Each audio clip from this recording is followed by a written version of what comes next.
Rolex 24 at Daytona. This is the 55th annual running of the famous Endurance Challenge, and 55 cars will be participating. A new era for the IMSA WeatherTech Sports Car Championship begins this year with the debut of the Daytona Prototype International cars, which replace the old Daytona prototypes. A new generation of LMP2 machinery also makes its first appearance here, meaning the prototype category will see a learning curve for all teams. So I think this race is going to be a big 24-hour test for everyone, and I think the one that has the least problems is going to win. We don't believe there's going to be a single car that's going to go through the whole race right now without any little issue. So that's what we're counting on. You know, it's still very early days for our program, but something that looks very promising for the future.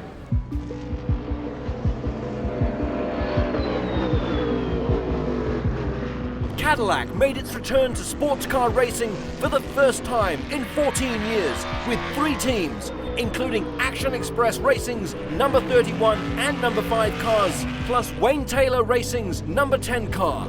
Mike Conway joined the number 31 Action Express wheel-in Cadillac for the 24 hours and gave his opinion of the reliability of the car. Yeah, I think we have reliability. It's just because we've never done like a full 24-hour running without stopping, it's a little bit of an unknown.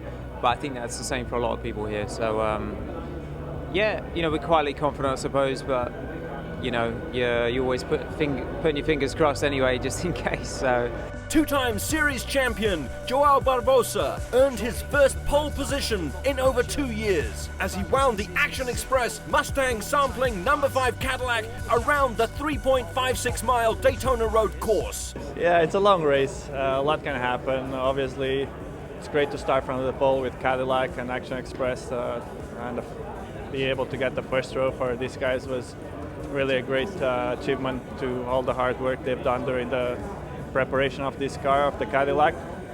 But the race is 24 hours. Starting from the front is good because you have a little bit more clear track ahead, but it doesn't really mean much once the race starts.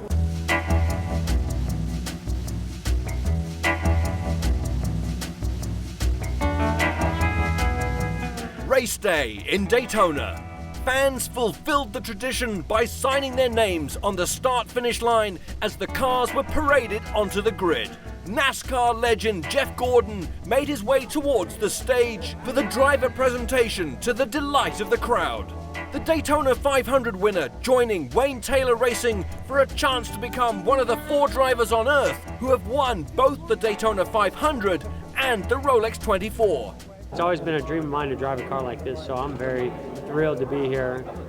Thrilled that Wayne called me. In the GT Le Mans category, the Ford Chip Ganassi squadron was out in force, bringing its 2 FIA World Endurance Championship Ford GTs along to join its 2 regular IMSA entries. You know, the Ford program's been strong, I think, especially throughout the latter part of last year, and obviously with the victory in Le Mans, which was very special. But yeah, just excited to be back at Daytona. Great way to kick off the 2017 season.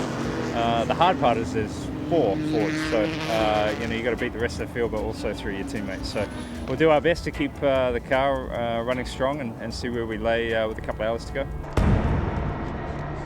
The 55th running of the 24 hours at Daytona went green with all the new Cadillac DPs leading the field, and it stayed that way for most of the race. Wayne Taylor Racing and Action Express battled for the top spot throughout the event, and it took several hours for another contender to emerge. While they controlled the prototype class, Ford was doing much the same with the GT Le Mans category, fending off their rivals and firmly controlling the pace. The GT Daytona class was made up of 27 cars, which was nearly half the entire field, and so there was no shortage of battling there. Early in the going, one of the few major incidents of the race involved veteran driver Scott Pruitt, who lost control at the exit of Turn 1 and destroyed the all-new Lexus RCF GT3.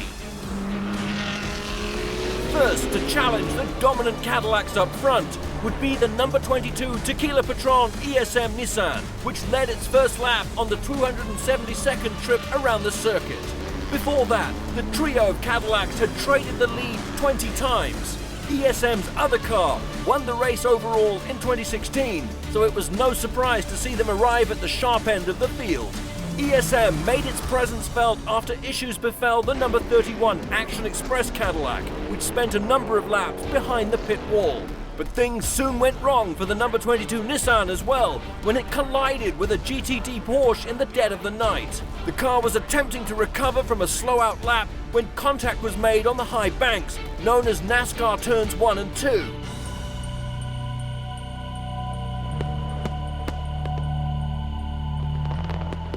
The night hours were plagued by persistent rain showers and lengthy caution periods, precluding much action from taking place until daybreak. When the sun did rise, Cadillac was still dominating, but the battle between the surviving Action Express car and Wayne Taylor Racing remained fierce.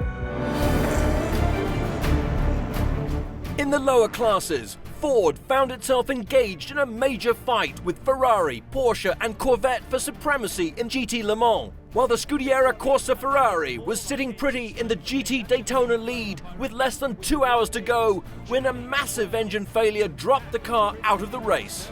Up front, things got intense between the rival Cadillacs, with Ricky Taylor making a bold move to the inside at the bus stop, barely holding onto it. Later, Action Express retook the lead on pit road, meaning Wayne Taylor Racing would be forced to do something spectacular again. Ricky Taylor stalked Felipe Albuquerque with just a few minutes to go. He made his move.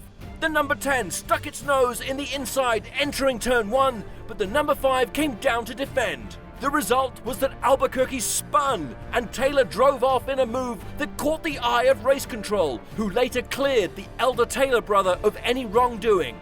He went on to win the race by just under a second as Albuquerque ran out of time to run him back down. I think he saw me coming and he defended hard, and by that time I was fully committed. So I don't put all the blame on me.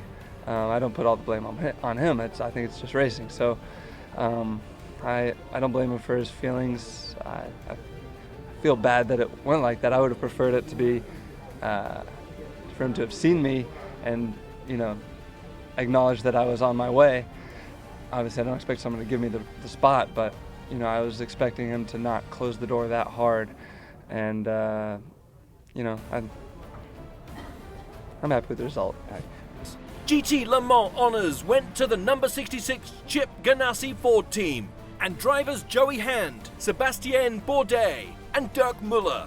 The GT Daytona victory was granted to the underdogs in the number 28 Allegra Motorsports Porsche, with Michael Christiansen taking the win for the team by only a few car lengths from the number 29 Audi of Christopher Mies. The Wayne Taylor Racing win gave Ricky and his brother Jordan their first Rolex 24 win, as well as the first for retired NASCAR icon Jeff Gordon. It was the second watch for co-driver Max Angelielli, who was making his final start in the event.